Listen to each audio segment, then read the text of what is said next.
Hey guys, Harrison101 back at it once again with a brand new video for you, and in this video I will be reviewing F1 2015. Just want to give you a heads up, I am reading this off a script, just so you know. I believe in full disclosure.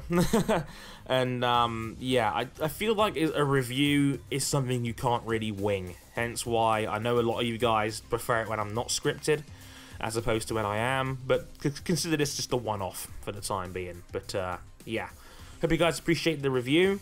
I'd love to hear your views on this one, and let me know what you guys think in the comments below.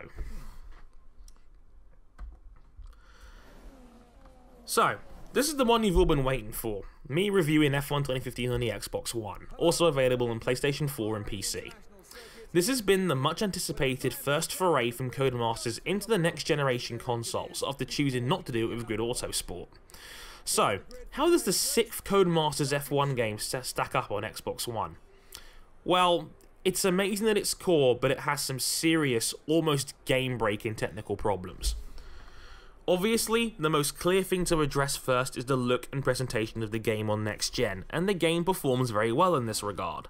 The graphics aren't magnificent, but decent, and I'm very glad the game plays at 60 frames per second, 900p on Xbox One, and 1080p 60 on PS4.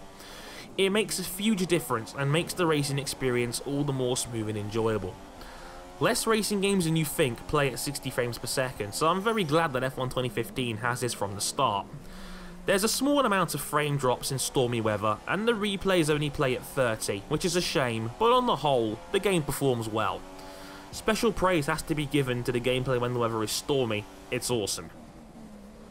The game is also better presented than in previous years, a step that Codemasters have gone backwards on over the years.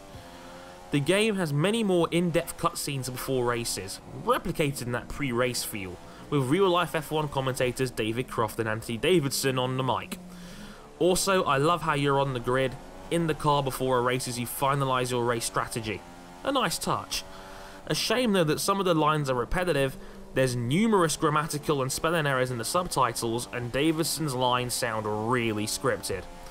And for all this, we're still behind F1 2010 in terms of presentation, from 5 years ago!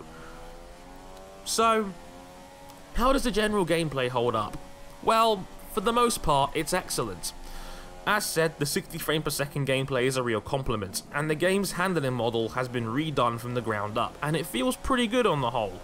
The cars have a more authentic brake-by-wire system like in real F1, and while it takes some getting used to, the cars feel great, enjoyable to drive and satisfying, even over longer distance races. A minor annoyance is how the lack of feel once tyres are more worn, but it's only a minor criticism. I've greatly enjoyed playing the game, and the game rewards you in time by making you a more consistent driver as time goes by. Also, the AI are much improved. In previous F1 games, the AI was ultra conservative, backing out of any passing attempt, and that gave off a very unappealing product to race from a single player standpoint, as the AI were very easy to manipulate. Not in F1 2015 though. They are more aggressive, but never to the point where it hurts the experience. They are now more capable of racing wheel to wheel and are more committed to passing than ever before. I know many hardcore online players that are genuinely more into the single player experience than ever before, and that's a great endorsement for the game's much improved artificial intelligence. However, there are still notable glitches within the AI themselves. They are painfully slow in qualifying, making qualifying on pole ridiculously easy. Sometimes they'll enter the pits on the final lap for no apparent reason, and I've seen many a case where a team will pit both its drivers on the same lap, which is completely silly and would never happen in a real F1 race, as the second guy would get screwed.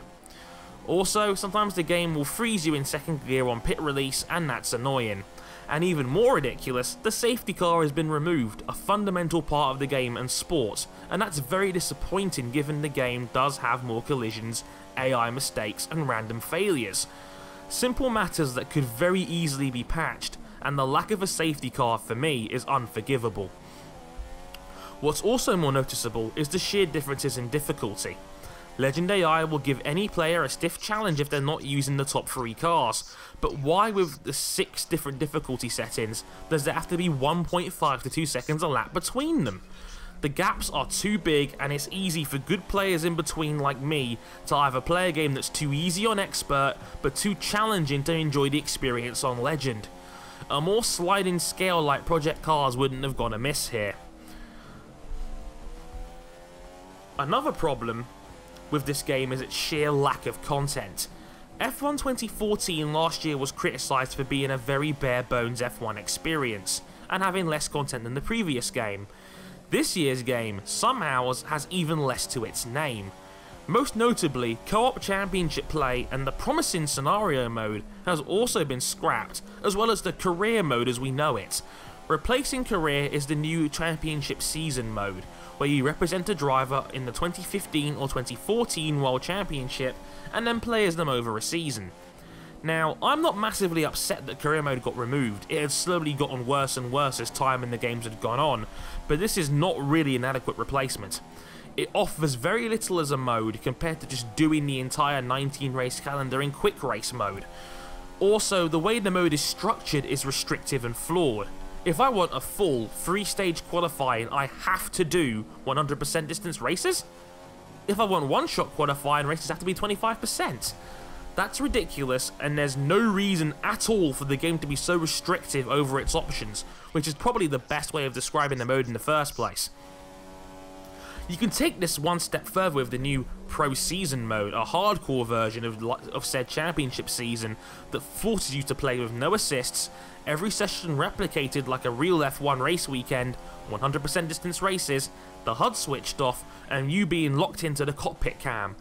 If you're the hardest of the hardcore or a true masochist, you could get something out of this, but you could do 90% of the features on offer in Championship Season mode anyway, so I'd hardly call this a new mode, and the majority of players won't even bother touching this because of its nature of difficulty. Which brings me to multiplayer, which at the time of writing is completely broken. Codemasters claimed a completely new netcode was written for this game, yet somehow they managed to find a way to make it even worse than last year.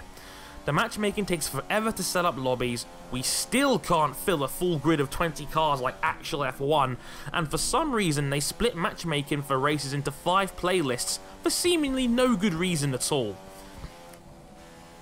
On top of that, the game has large amounts of lag and phantom cars being replaced by slow driving AI cars when the game's netcode desyncs, and there are so many glitches YouTubers have made montages highlighting them all, including invisible pit crews, invisible cars, tyres falling off, terminal damage, etc. No game in 2015 should have a multiplayer this bad on release. Period. It's practically unplayable, and it's a dying shame for the hardcore league racers out there to have to rely on multiplayer to carry the weight of the game's longevity, as there really isn't much to the single player experience to keep you busy. And all this wraps up why this is the worst F1 game Codemasters have made since the terrible 2009 Wii game, and it's such a shame. Why? Because the core gameplay of the game is excellent. That on its own would be an 8 to 9 out of 10. It's literally everything else that's the problem. From the numerous online and offline glitches to the completely broken multiplayer, this game is clearly unfinished and untested, which is mind-boggling considering just how important a game this is for Codemasters and the future of the series. This game was meant to be the step forward and the burst of energy that this stagnant franchise needed, but this is just not good enough. And yes, I'm well aware that many of these issues could be addressed in future patches, but that's just the point. If they were so easily fixable, why was the game released in the state that it's in the first place?